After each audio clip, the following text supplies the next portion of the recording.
Alright, so starting off the questions of Petra here, let's get a strong understanding about this particular question, which is an internal control question. Let's get started here. So this question has multiple requirements. We'll start off with the first requirements. The first requirement says that there are four objectives. We have to list four control objectives. Okay.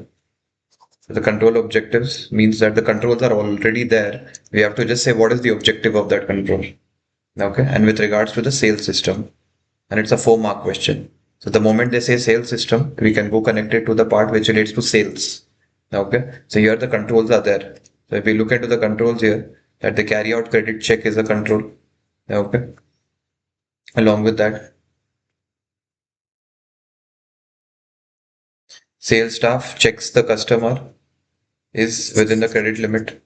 This is another check that is there. He also checks whether the inventory is available. That another check is there. Then he sends one part of the order. Then he writes down. He completes a 3-part printed form. That is also one more good control in place. He sends one part to the warehouse. He sends one part to the finance department. That is also there. Along with that, finally, he has only a discretion to give 8% discount, not more than that. So that is also there. So these are the controls already in place. And what we have done is we have identified the controls over here. They're doing the credit check, checking the limit of the customer before giving, checking if the goods are there before taking the order, and writing down the inventory in a 3-part form, right? 3-part order form. One part is sent to warehouse, one part is sent to the accounts department, the finance department. So we can see these 4 controls we have. And one more is that he can only give up to 8% discount, right? So that not too much discount is given. So these are some 4-5 controls that we have identified already there in the sales systems. So now we have to just say what is the objective of that. So firstly, the fact that he's doing a credit check. What he's doing, credit check. What is the objective? The reason to do the credit check is basically to not supply any goods to customers who has poor credit risk, right? Any customer who will not repay us, don't sell it to him. That's the whole idea. What does this control do? Is that we don't sell to anybody who's not going to pay us later on. That anybody who will not pay us later on, let's not give him the goods only. That is the objective of this control. Okay, what's the objective of this control, Nivan, quickly?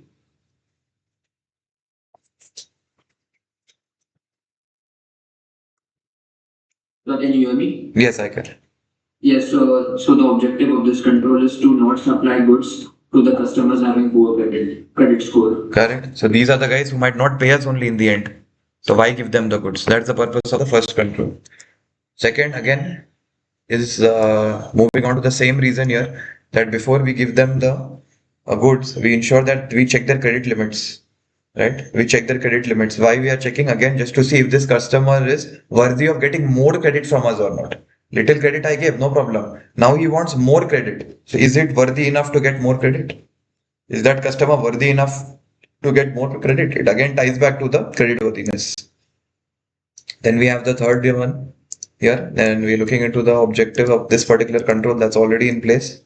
What is the control over here? That he takes, the third one over here is that he checks the inventory is available or not, right? Before taking the order, he checks the inventory is available or not, right? Why does he do that? So that he accepts order only of those goods which are there in the stock.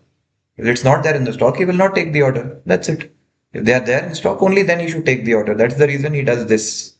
Next, he takes a 3-part order form. One he sends to the customer. That customer has whatever he ordered. Second, he sends to the warehouse. Why does he send to the warehouse? Because he wants that there should be timely dispatch and correct quantity and correct quality should go. So if the warehouse is also getting a copy of what the customer ordered, they will send correct quantity, they will send correct quality. So when you place an order with Amazon, don't you think one part of your order is going to the warehouse of Amazon? There they'll get the order. Okay, this person wants this much, this much, this much, this much. Okay, so that's the next thing. Is that timely dispatch, and then if you send it to the warehouse, they'll timely dispatch it, and along with that, the quantity and quality will be appropriate as per the order, not much, not less. Then one more part goes to the finance department. As you can see, of the 3-part order form, one part goes to the warehouse, 3-part printed order form, and one goes to the warehouse, one goes to the finance department. Why are we sending to finance department? For 2 reasons. Number one is that the invoicing is done promptly and it's done with the correct amount, correct quantity, correct per unit price. So correct quantity billing is done. And second, the revenue timing. They record the invoices as revenue is in the correct accounting period. Also to ensure that the revenue is recorded in the correct accounting period. Also to ensure that the revenue is recorded in the correct accounting period. That is why one part of the order form also goes to the finance department also, because they will take care of all these things.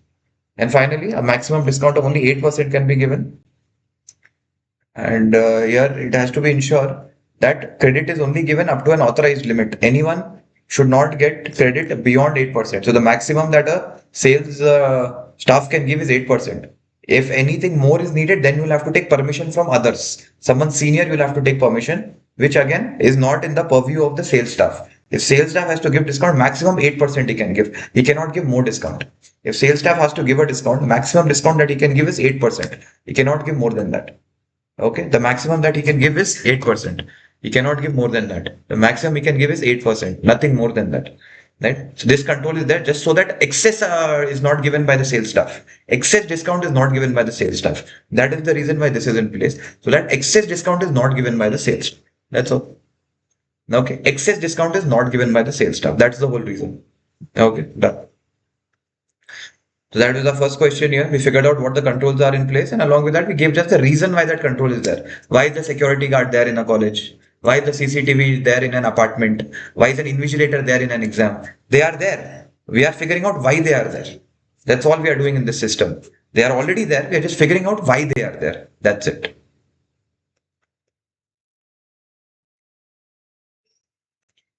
The second question here, in respect of the payroll system of Petra, identify and explain three direct controls. So again, controls are already there, right? Controls are already there.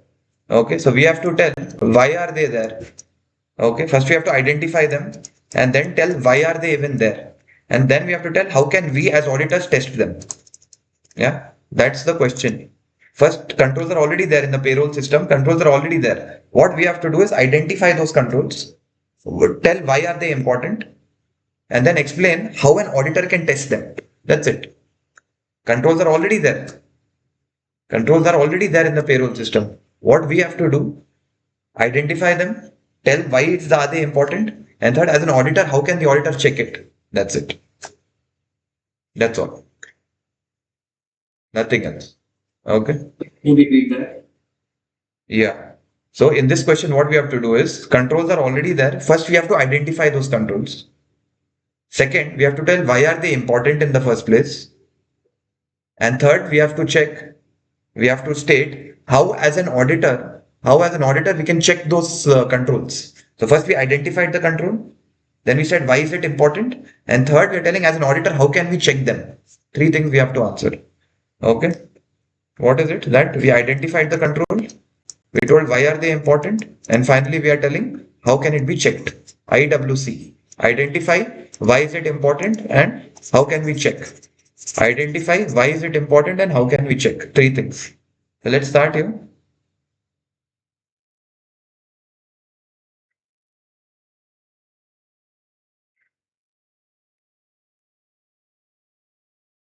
Okay, so first what we'll do is we'll identify those controls. So quickly, as we read the payroll system here, you will figure out there are some controls in place. So in the payroll system, if you see,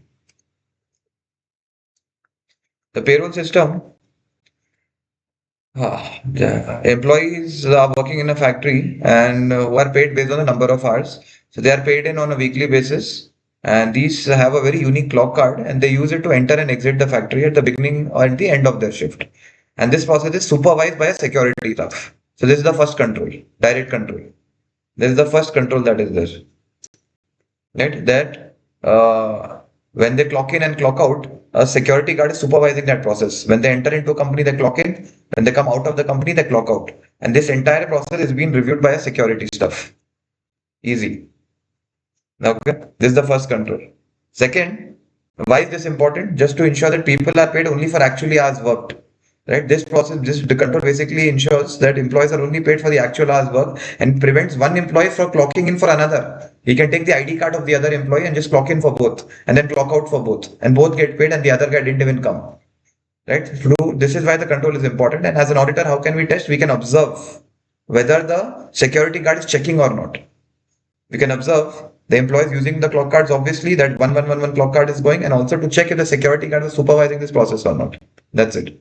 Second, there's a system and the system automatically calculates the pay. There's a system and the system automatically calculates the pay. And then what happens is there's someone called as a payroll supervisor. He selects a small sample from the system calculated. Okay. There's also a system. It basically calculates the gross and the net pay. Who calculates it? System calculates it. What do they calculate? Gross and net pay. Okay. But see, system is calculating at the end of the day. Some human being needs to be there or to check. So there's a payroll supervisor. What he does is he takes some of the samples, he recalculates it and checks if it's correct. And then he signs it off that I have checked it. At least five or X amount of small amount of sample he takes out.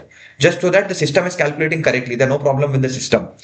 And then he just recalculates and he puts his signature that I have done the recalculation. So why is this important? Just to ensure that the system errors are not there and system is calculating properly. And how can you check that? You as an auditor, you also recalculate and check if it's correct. And second, you see the signature of the payroll supervisor, whether he has checked or not. You can check his signature, whether he has checked or not. Okay. And finally, whenever there is a pay that is revised, whenever there is a pay and the pay is revised, what happens is there's a junior guy who enters it into the system. The revised pay rates are entered into the system in April by a payroll clerk, and each entry is checked by a senior clerk. So junior guy, if whenever there's a change, so this junior guy will make the change, but the senior guy will check whether the change has been made properly by the junior guy. Why is it important? Right, just to ensure that this junior guy has not made any mistakes and the correct revised rates have been correctly put for correct employees. Right, whenever there's a pay rate change, a junior clerk will basically, a clerk is a junior position, a clerk will basically enter it, and then there's a senior clerk who will check whether he's entered correctly, just to ensure that the correct pay rates have been added, so that there is no over or underpayment. And as an auditor, what you can do, go check the clerk signature, senior clerk signature is there or not. Junior clerk will enter, senior clerk will sign. Can you see the senior clerk signature? Can you see the senior clerk signature? That's it. Can you see the senior clerk signature? Okay. Can you check the senior clerk signature? Okay. Next is segregation of duties. What happens in segregation of duties? Currently, two members of the payroll department produce the cash packets. So one member is responsible for preparing cash packet is like the envelope that you give to the wages. Every day wage worker will be there who will work, and by when he leaves he will take the envelope and he'll go home. There will be wage workers. So two members of the payroll department produce the cash packets. One member is responsible for preparing the pay packets.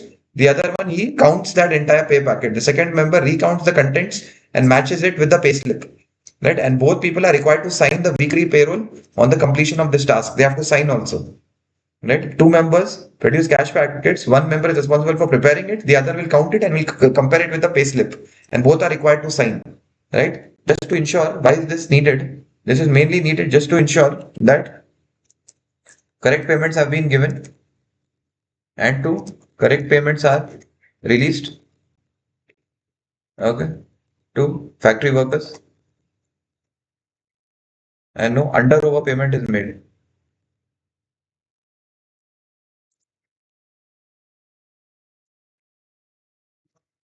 No under or overpayment is made. That's it. That correct payments are released to factory workers and no under or overpayment is made. That's it. That is segregation of duties. No under or overpayment is made. So what happens here is inspect the weekly payroll listing and confirm evidence that different employees prepared and check the pay packet. So as an auditor, how can I check? I will inspect the payroll listing and confirm that different employees prepared and check the pay packets. I'll see their signature. Monthly, they have to make a signature, right? After doing it, both the people will sign that one person has made the envelope, the other person has counted the envelope and checked it with the payslip. And after that, both have to sign. So I will see the signatures are there and they are two different people or it's the same person. Two different people's signature are there, it's the same person signing twice. Okay, two different people's signature is there, or it's the same person signing twice. Okay, two different people's signature is there, or it's the same person signing twice. So we can look into that. Okay, so as an auditor, what we'll do, we'll look into the listing and we'll see if the signature is there, and if it is there, two people have signed separately or not. Okay, that is segregation of duties. So that is pretty much about the part where we have looked into that there are some direct controls already in place. So can you explain the test of control once again for the last one? Yeah, so here if we see, there are two people. One person is making the envelope, the other one is, so two members of the payroll department produce the cash pay packet. So cash pay packets is basically an envelope which is like a payment that you make to the factory workers. One member, so there are two people who do that. So one member will make the pay packets. He will take the money and he'll put it in the envelope and he'll make the packets.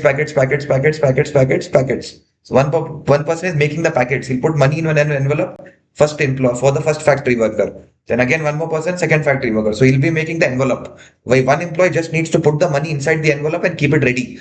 Second employee of the payroll department, what he will do, he'll open the envelope, count everything, and match the amount inside the envelope with the payslip. With the payslip of the employees, how much is he supposed to get? Okay. Is that much only there in the envelope or not? That is the control. Just so that wrong money is not gone, and then two different employees are there. So that unnecessary, unauthorized payments are not made, and along with that, under or overpayment is not made. So that is the risk this control stops. And as an auditor, how can I check it? After these guys have done it, they have to sign. Both people have to sign in a document, right? That I have counted and I have made the pay packets. So you look into that list and see two people are there and both the signatures are there or not. As an auditor, this is how you can check whether the control is working or not. That's it. Okay, so this is all about the first two parts here. Moving on now, we look into control efficiency. The third question here, the first question we have done. Second question, we have told the direct controls. We have told why it's important. Also, you've given the test of controls. All is done. Next, any five So there is a deficiencies. second sub question also.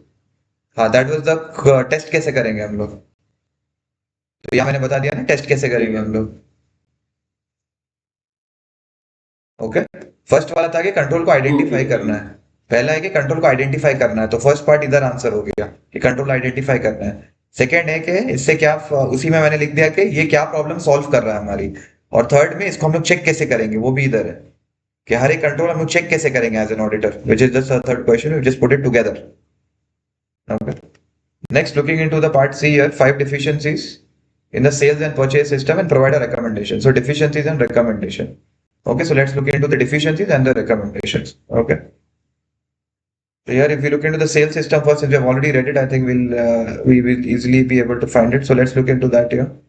First of all, they're saying the carry out credit check. That's very good. Upon passing this check, new customer is set up by the accounting clerk, and receive they're set up in the receivables file, and the credit limit is set by the finance director.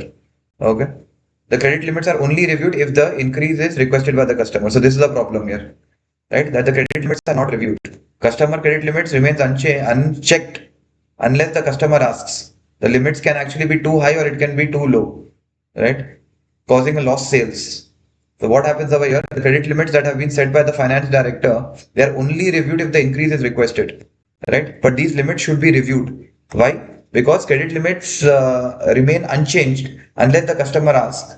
Limits may become too high or they might become too low. If they become too high, like for example, initially I set a limit, I won't give you any goods above 500 rupees on credit.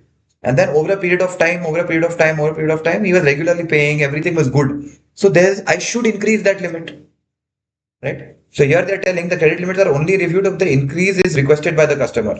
So I should increase that. That's positive. But on the other side, if someone is not paying, don't you think I should reduce that limit? I gave someone 500 rupees credit. I gave him the limit is set. He took credit once, he didn't pay. Second time also we gave him credit, he did not pay. Third time we gave him credit, we did not pay. Do you think we should keep giving him on credit? Don't you think that credit limit needs to be revised?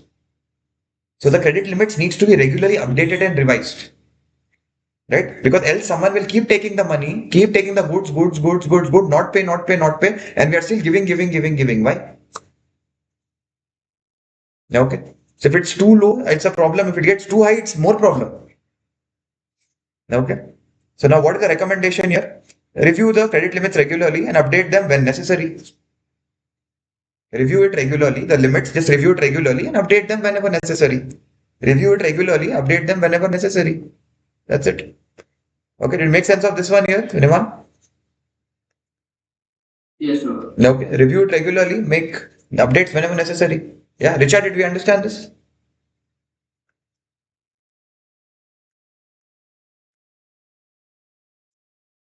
Okay, so the risk is that the credit limits are not reviewed. And what is the solution? You should review it regularly and you should update them whenever necessary, update them. Okay, so they are not reviewed.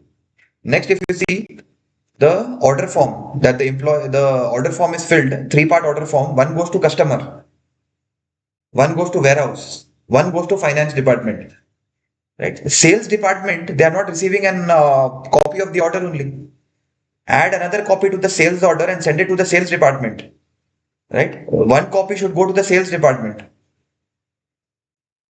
right? One department should go to the sales, one copy should also go to the sales department.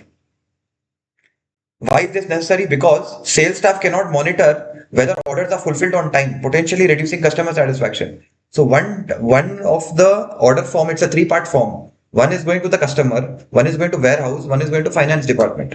One more should actually go to the sales department. Make it a four-part order form and send one copy to the sales department also, right? So that the sales staff can monitor whether the orders were fulfilled by the warehouse on time or not, right? You can match the goods dispatch notes to the orders and regularly see if there are any unfulfilled orders, right? So one is going to customer, great. One is going to warehouse, good. One is going to the accounts, finance department, also good. But one should go to the sales department so that the sales department can constantly check whether the orders have been dispatched on time or not. And if they're not dispatched on time, they can do something about it. So the three-part order form should be a four-part order form. One should go to the customer, one should go to the sales department, one should go to the warehouse, one should go to the finance department. So it should go to multiple people.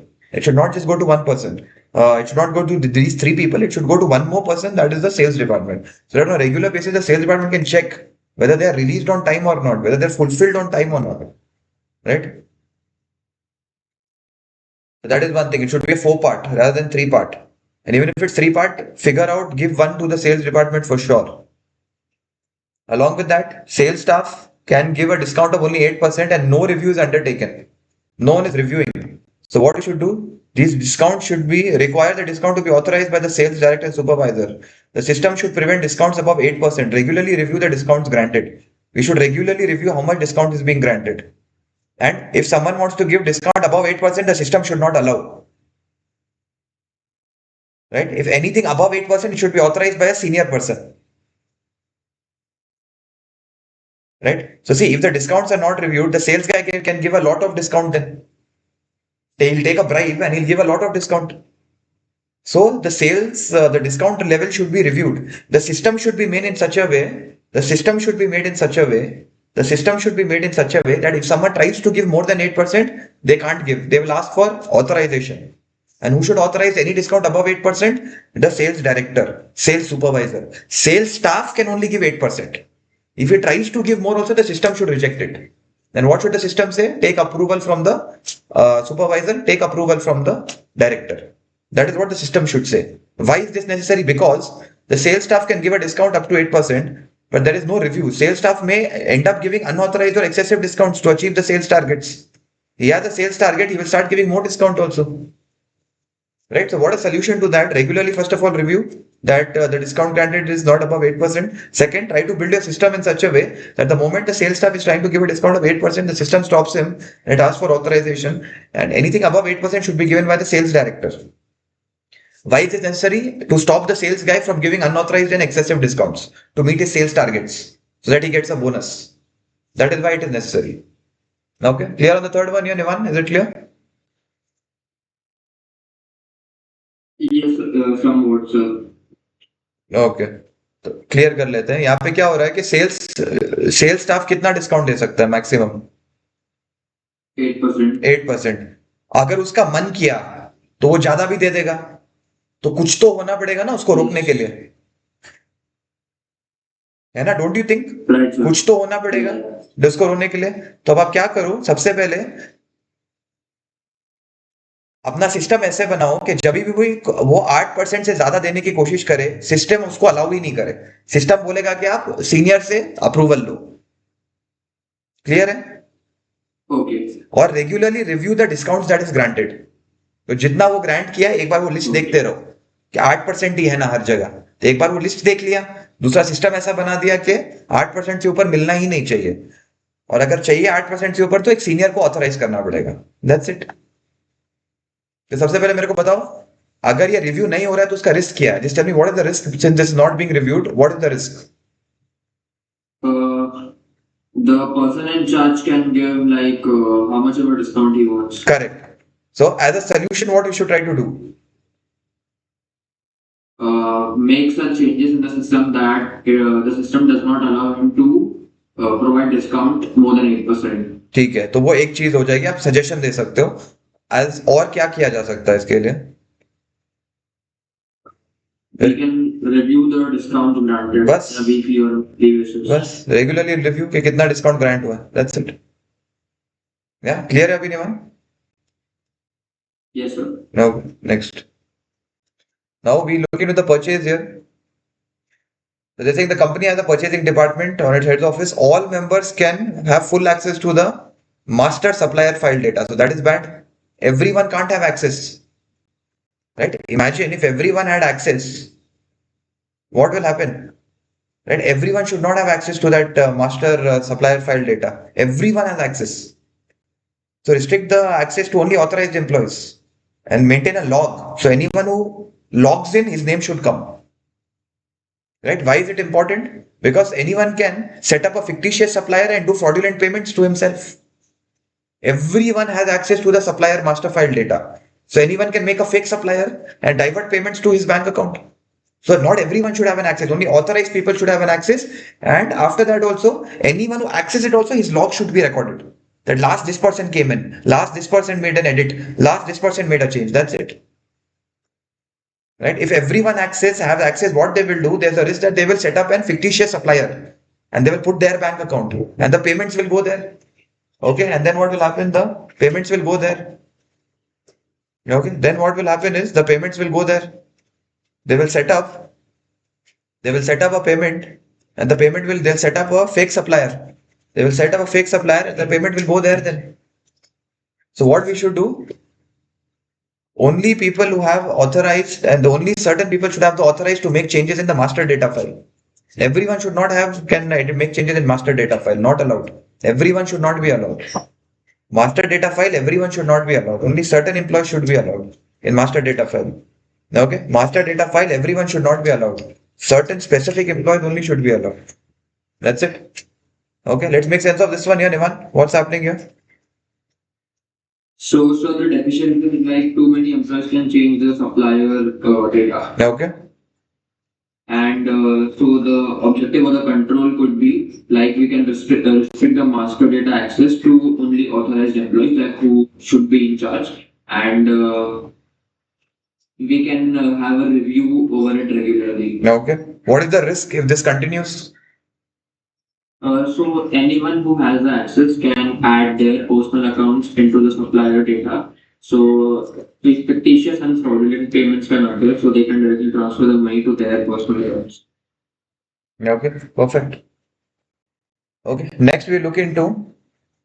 So while writing the answers in the paper, we need to follow this format. Yes. The three columns. Identify, tell the risk, and then give the recommendation. That's it. Identify, risk, recommendation. That's it. Easy. Okay, next one here. When goods are received from a supplier, they are processed by the warehouse team who agree to delivery to the purchase order, checking the quantity and quality. Okay, sequentially numbers. The goods are matched to the purchase order and filed in the warehouse. On receipt of the purchase invoice from the supplier, a payables clerk logs them into the ledger using a discount controls and a document count control to ensure that the correct number of invoice has been set up. So if you look here, what is happening here is a goods received note should be sent to finance promptly. Before recording an invoice, they should match the order, goods received note, and then the invoice as well. Three-way match they have to do. What is happening here is when goods are received from a supplier, they are processed by the warehouse team, who agree the delivery to the purchase order. Who does this? Warehouse team. What do? They take the delivery and they match it to the purchase order. They check the quantity and the quality. That is good. And they complete a sequentially numbered GRN. The GRNs are matched to the purchase order and they are filed in the warehouse itself. So here if you see what is happening is the finance department who is making a payment, they are not receiving the GRN. So the finance department who will make the payment, they should receive three things. Right? Before releasing the payment, they will compare three things. They will compare how much I ordered, how much I received, and the bill. After comparing these three things only, they will make the payment. For example, I have ordered three biryanis from a famous biryani shop. Three biryanis I have ordered. I have ordered three. I have received two and I have got a bill for four. Don't you think I'll end up paying for four biryanis? I ordered three biryanis. How much was delivered? Two biryanis. How much was billed? Four biryanis. So don't you think I will end up paying a lot more? So what I should do? I should compare the purchase order, the good received note and the invoice, then only I should make the payment. What is the problem here? No one is sending the GRN to the finance department. The GRN is filed in the warehouse and left in the warehouse only. So if you see here, the GRNs are matched to the purchase order and they are filed in the warehouse itself. They are not reaching the finance department. My only question is, I ordered 2 biryanis, I ordered 3 biryanis, I got only 2 biryanis, and the bill was for 4 biryani, and I will pay 4 biryanis. But how much did I order? 3. How much did I get? 2. How much bill I got? 4.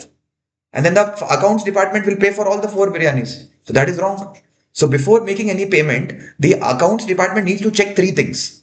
How much did I order? How much did I receive? And how much did I get a bill for? Here what is happening? The GRN is not reaching the finance department only. No one is sending the GRN to the finance department. And if you don't send it to the finance department, how will they do the 3-way check?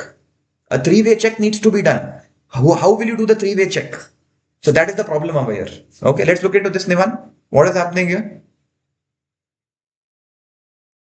So I'm confused between the purchase order GRN and invoice note. Okay, so let's go through. You placed an order in Zomato. Okay, so you ordered 3 biryanis in Zomato. Immediately you got an order. Yeah. You got an order that you have placed the order, and order summary was created. Purchase order. Yeah. Yeah. Then actually the Zomato guy came to your house and he delivered, instead of 3, he delivered 2 biryanis. Okay. And there was a delivery note as well on the parcel.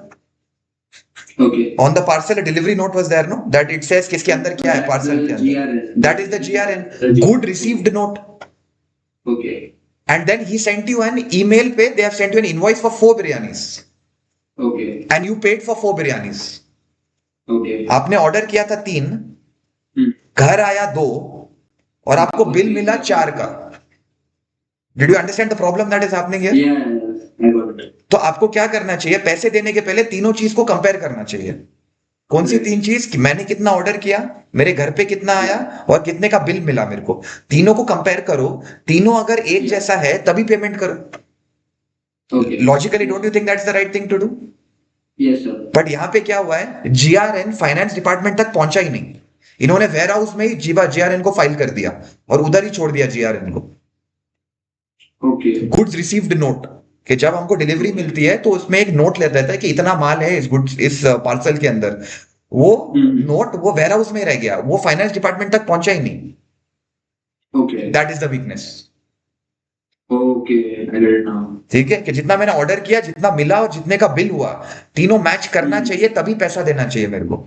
उसके मैं पहले पैसा दे दूं तो वो गलत कर रहा हूं मैं. So that means there should be a system to see if the GRNs have been received by the finance department or not. या इट शुड बी सेंट. इधर क्लियरली बोल रहा है कि है ही नहीं वो. Goods received are match to the purchase order and are filed in the warehouse only. वो आपने गोडाउन में छोड़ दिया उसको, वो फाइनेंस डिपार्टमेंट तक पहुंचा ही नहीं. Okay. Okay. Like, just think of it. Just think of it. Your elder sister placed an order. के मेरा भाई घर पे है, उसको मेरे को खाना पहुंचाना है, उसने ऑर्डर प्लेस कर दिया. ठीक है, उन्होंने ऑर्डर प्लेस किया कि आपको 3 बिरयानीज का ऑर्डर उन्होंने प्लेस कर दिया. आपके घर पे आया 2 बिरयानी. ठीक है, और डायरेक्टली उनको बिल चले गया कि होटल से 4 बिरयानी निवान को डिलीवर हो गया है. अगर आप उनको बताओगे ही नहीं कि आपको सिर्फ 2 ही बिरयानी मिली, और जब उनको बिल मिलेगा वो तो चारों का पे कर देंगे. Yes. आपको उनको बताना पड़ेगा ना कि मेरे को कितना डिलीवर हुआ है. Right. नहीं तो जोमेटो वाला सीधा उनको बिल भेज देगा और वो 4 का पेमेंट कर देंगे. आपको उनको बताना पड़ेगा कि मेरे घर तो सिर्फ 2 ही आई है. करेक्ट? तो दैट्स द प्रॉब्लम हियर. तो here no one is sending the GRN to the finance department. That's it. That's the problem. ठीक है, that is the problem here. So now finally looking into the last one here. Once on the receipt of the invoice from the supplier, जैसे invoice आता है, a payable ledger logs them into the system. तो मतलब जैसे ही bill आया, एक clerk ने क्या किया, उसको सिस्टम में डाल दिया. Then the payable ledger using this document count controls. Then एक control है document count control to ensure that the correct number of invoices has been input. Right? तो यहाँ पे क्या हुआ, जैसे ही बिल मिला मेरे को, सप्लायर ने मेरे को गोडाउन में माल भेज दिया और उसने मेरे को बिल भेज दिया. तो the moment the supplier gave me a bill, On receipt of the purchase invoice from the supplier, a ledger clerk logs them into the payables ledger, right? He puts it into the ledger. Just say he got the bill. The moment I get the bill, he logs them into a ledger. That means he logs them into a ledger. He puts it. Okay, one bill has come, 500 rupees, this bill, and he puts it in a book. He writes it in a book. जैसे ही bill आया उन्होंने एक book में लिख लिया. जैसे ही bill आया उन्होंने एक बुक में लिख लिया. ठीक है. The moment the bill came, he wrote it down in a book. Okay, logs them into the ledger using a document count control. एक control है, उस control के through उन्होंने एक book में they wrote it in a book. Now what is that control? That control ensures that the correct number of invoices has been input. So there's a control in place. So whenever I got the invoice, what did I do? I wrote that invoice in a book. Like for example, every day my milkman delivers me milk. Every day my milkman delivers me a milk and he gives me the bill also. So the moment he gave me the bill, I write it off in my diary so that when he comes to collect the payment in the last of the month, all the bills will be written in one diary with me also. Right. So whenever my milkman gives me the bill of my milk, I write it down in my diary. Day 1 wrote it, day 2 wrote it, day 3 wrote it, day 4 wrote it. Every day I wrote it. Whenever the milkman gave me the milk and the bill, I wrote down the bill in a diary. And there was a control there. That's good. Control is there. That's good. But the control only checks whether the correct number of bills were there. But the control should also check that the amount of bill was recorded correctly. Right? For example, I gave 10 bills to Nivan. I gave him 10 bills. All the bills were 100, 100, 100, 100, 100, 100, 100, 100. And I gave him the bills. He recorded in a diary. So I gave him 10 bills. He recorded 10 bills. But the problem was all the bill was 100 rupees. He recorded 8 bills of 100 rupees. Remaining 2 bills, he recorded 50 rupees, 50 rupees. Though the number of bills recorded by Nivan is correct, the total amount is wrong. I gave 10 bills to Nivan. He recorded all the 10 bills in a diary. All the bills were 100 rupees. So he recorded 100, 100, 100, 100, 100, 100, 100. Should have been recorded. He recorded all the 10 bills. 8 bills he recorded correctly at 100. Remaining 2 bills, he has just put 50 rupees, 50 rupees. So don't you think the document count control should also check the number of bills, but also the amount of bills should be checked? I gave him 10 bills, he recorded 10 bills in a diary. But my 10 bills total was 1000, his 10 bills total is only 800. So as per count it is correct, but as per amount is it not accurate? So what we should do, the document count should check the completeness, but not whether the invoice are accurate or valid. This is what is not doing here. Only the document count controls are used for invoices. So document counts, it's checking the completeness, but it's not checking whether it is accurate and valid. So what we should use something called as a batch processing and control total to check the accuracy and also the completeness. Okay, we should check the accuracy and also the completeness. Both things should be checked. Okay, both things should be checked. So what is happening is, once again, I'll tell you, as the bill is coming, I'm giving you the bill. And now what I'm telling you, write that bill in a notebook. I gave you 10 bills. You wrote all the 10 bills in the notebook. Correct? Correct. But the total of my bill was how much? 1000. But how much is come for you total? It's not 1000. It's roughly around 800 rupees. So even though you have recorded 10 bills, I have given 10 bills, you have recorded 10 bills. But my 10 bills total is 1000. Your 10 bills total is 800. So if the count is on the control is only checking the count. What is the control doing? The control is only checking the count. But what should the control also check? Accuracy and total. That's it. Okay, let's go through this one, Nivan. What's happening here?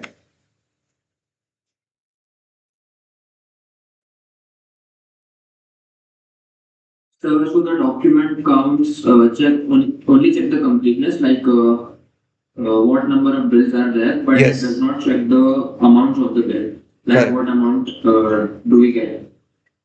Perfect. So yeah, so the objective says that like it should have a system that also says the amount which is in the bill. Not just the number of bills. Yeah, the number of bills. Yeah. Not just check the number of bills, also check the amount of the bills. Yes. Yes. Okay, that is all about it, guys. That is pretty much about the third part of the question here, where we figured out the 5 deficiencies in Petra. Okay, and we've given the 5 recommendations. Okay. Finally, we look into the substantive procedures to perform appropriate audit evidence in relation to the purchases and other expenses. Okay. We look into this, wherein they are looking to substantive procedures the auditor should perform to obtain sufficient and appropriate evidence in relationship to Petra. Okay, कल वाला add उसमें डाल दूं, कल का परसों का जो आया था. Okay. So next, looking into describe substantive procedures the auditor should perform to obtain sufficient and appropriate audit evidence. Describe the substantive procedures the auditor should perform to obtain sufficient and appropriate audit evidence in relation to Petra's purchase and other expenses. We'll just do the substantive procedures. Okay, what procedures can the auditor perform? Okay, there is the auditor. What substantive procedures can he perform with regards to what purchases? Right, with regards to purchases, what procedures he can perform. So let's look into that. Okay, so what can he do? So actions, guys, actions can be A, E, I, O, U. Okay, what can actions be? It can be A, E, I, O, U, R, C. Yeah, this is what the actions can be. One of these only it is going to be analytical procedures, inquiry, inspection, observation, recalculation, reconciliation, and confirmation. Okay, recalculation, reconciliation, and confirmation. This is all the actions can be. Okay, the source can be three things. Either we look into a document, a record. Either we look into a document, either we look into a record, either we talk to a person. Okay, the source can be only one of these three things. And finally, purpose. Right? Why are we doing something? And what are we really trying to check? Okay, next is why are we doing it and what are we trying to check? So this is how we write a complete audit procedure. Okay, this is how we write a audit procedure. Okay, so this is how we go about writing an audit procedure.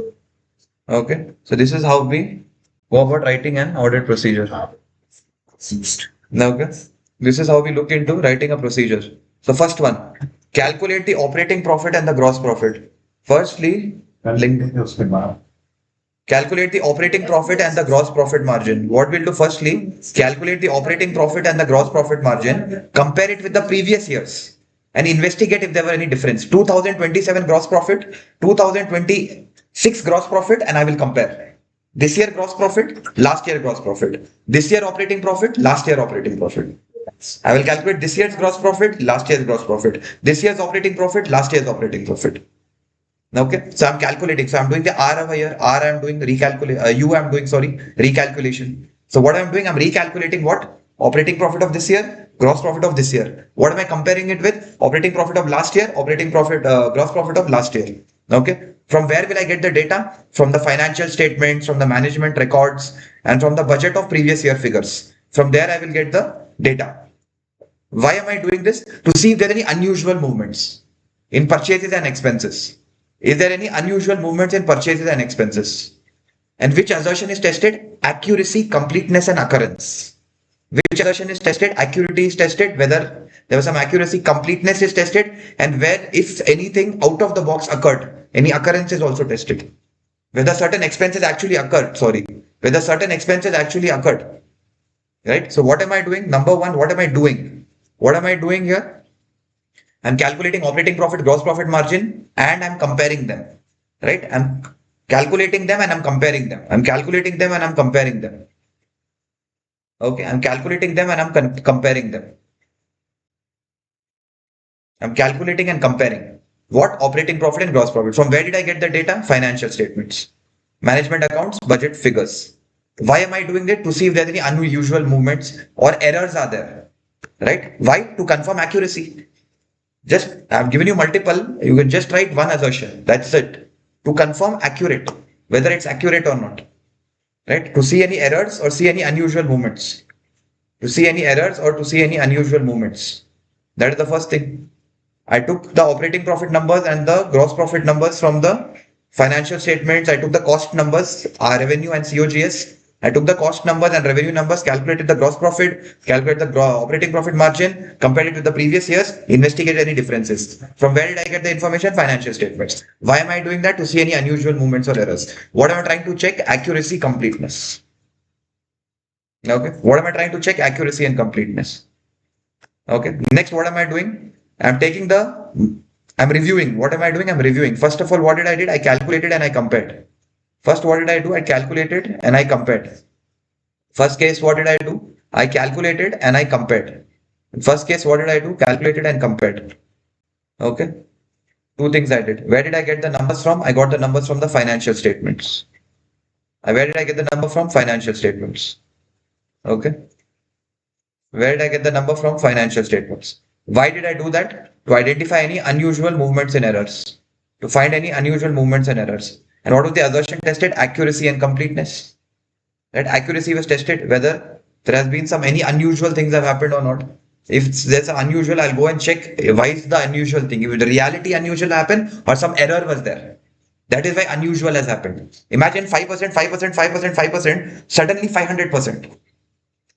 So you want to go check why is this come, and when you realize either really something as good has happened for the company or there's some mistake by the junior person in the team. That's it. Second, what I will do, I'll review monthly purchase for significant fluctuations and discuss with management. Monthly purchase expense, I will review. What I will do, I will review, inspect. Right? What action I'm doing? I'm doing the inspection. I am doing it, reviewing.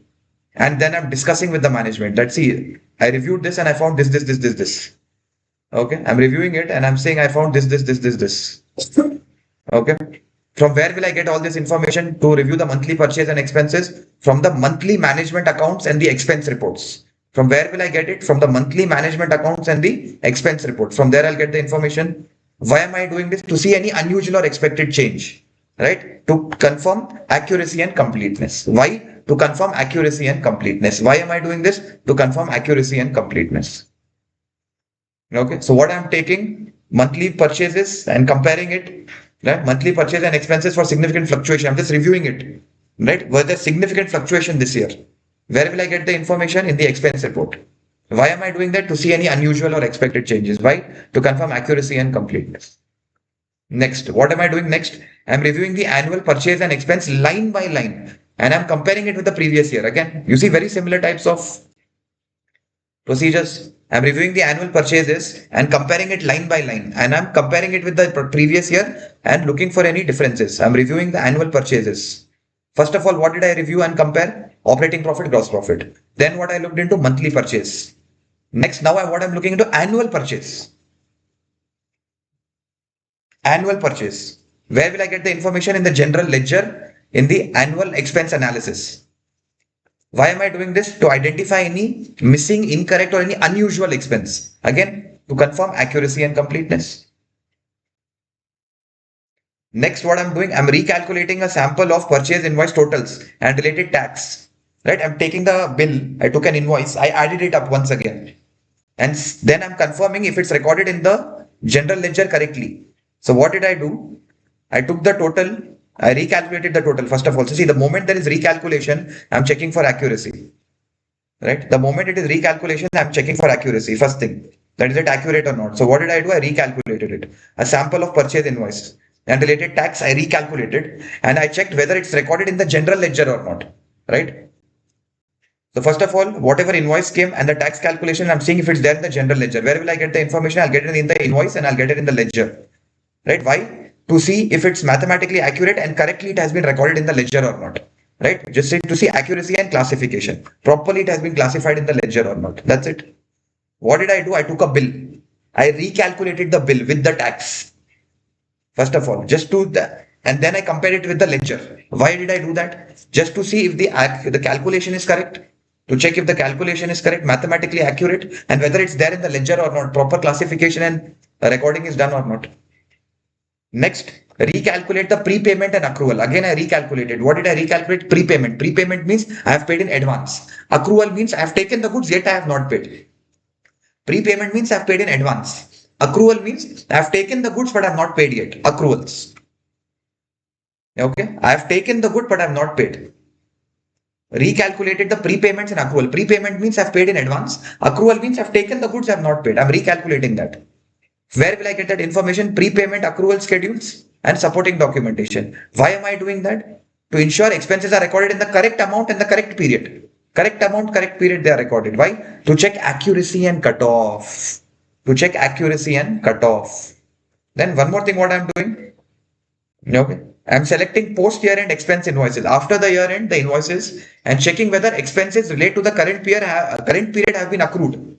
I got the invoice later on, but the expense happened before the year end only. Invoice came after the new year, but expense happened before the new year. Right? So what I'm doing, I'm checking the invoices and checking in those invoices whatever expenses were there, whatever related to current year, have they been accrued or not? What is accrued? Accrued means I have taken it, I have not paid yet. So they will go to accruals. What is accrued? I have taken the goods from the supplier, I have not paid yet. Where will it go? It will go to accruals. Where will I get the information? In the invoice, post year end invoice, and I will check it to the accrual records. Is it recorded in the accruals correctly or not? Why am I doing this? To see whether there is any unrecorded liabilities and expenses relating to the current year which we have not recorded yet, because the bill came later on. To confirm completeness and cutoff. Why am I doing this? To confirm completeness and cutoff. Why am I doing this? To confirm the completeness and cutoff. Okay. Why am I doing this? To confirm the completeness and cutoff. So see, we needed four guys, four procedures. Right? We've already studied one, two, three, four. Okay, four is already done. Five, six we have already studied over here. So what happens is, what we have to do is read so many procedures that by the time you have read with around 50 to 60 procedures, you automatically in your mind, those things will start to sit. So substantive procedures, you should always do volume practice. That you read so many procedures. Every day we'll be reading procedures. And as you read every day, you will start to see that variations will start coming. Okay, so today I will do one more this sum, and I will share with that on substantive procedures, and you just go through that once again. So that you will see as you're reading more and more and more procedures, you start to see the kind of checks. So first of all, what did I do? I calculated the operating profit and the gross profit, and I compare it with the previous year. Second, what did I did? I look at the monthly expense and I saw if there were any fluctuations. I look into annual expense and then I compare it with the previous year. Then I recalculated the totals of the invoice and I saw if it's correctly recorded in the ledger. Then what did I do? I saw any prepayment and accrual. What is prepayment? Prepayment means I have paid in purchase. So I have paid in advance. That's a prepayment. Accrual means I have taken the goods I have not paid yet. So I'm recalculating that total just to see if it's accurate and ensure it's correctly recorded. Then what am I taking? After the year end, I have got the invoice, but the expense happened before the year end. Because the expense happened before the year end, it should be recorded in accrual. Even though the invoice came later on, it should still be recorded in accrual because the expense was incurred before the year end. Has that recording been done? What is accrual? I've taken the goods, I've not paid. So the moment I took the goods, I should have recorded in my accruals. So even if I got the bill after the year end, and if anything relates to this year, I should check that was that already in the accruals or not. Was that in the accruals or not? That's it. Okay. So again, we will